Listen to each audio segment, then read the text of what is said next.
નમસ્કાર મિત્રો, આપ જોઈ રહ્યા છો મારો અવાજ ન્યૂઝ। સતલાસણા તાલુકાના ધોળુ સુંડિયાપુર જતા ખેતરમાંથી વીજળીના કેબલની ચોરી। ખેડૂત રબારી રામાભાઈ અમ્મીભાઈ તથા રાજુભાઈ દલાભાઈ તથા બાબરભાઈ દેવકણભાઈના ખેતરમાંથી ચોરી, સિંચાઈ અટકી। સતલાસણા તાલુકાના ધોળુ ગામ નજીક આવેલા સુંડિયાપરા જવાના રસ્તા પર એક ખેતરમાંથી વીજળીના કેબલની ચોરી થઈ છે। આ ચોરી રબારી રામાભાઈ અમ્મીભાઈ, રાજુભાઈ દલુભાઈ, બાબરભાઈ દેવકણભાઈ, મેલાભાઈ ભુરાભાઈના ખેતરમાં બની હતી। આ ઘટનાના કારણે ખેડૂતોને ભારે નુકસાન થયું છે અને તેઓ મુશ્કેલીમાં મુકાયા છે। ખેતરોમાં વીજળીના કેબલ ન હોવાથી સિંચાઈ સહિતના ખેતી કાર્યો અટકી પડ્યા છે। સામાન્ય રીતે ઘર કે દુકાનમાં ચોરીના બનાવો બનતા હોય છે, પરંતુ હવે ખેતરોમાંથી પણ વીજળીના કેબલ ચોરી થતાં ખેડૂતોમાં ચિંતા વ્યાપી છે।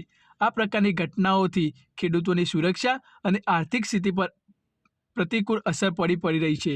વધુ તપાસ માટે સતલાસણા પોલીસ સ્ટેશનનો સંપર્ક કર્યો। ભૂપતસિંહ ચૌહાણ, સતલાસણા।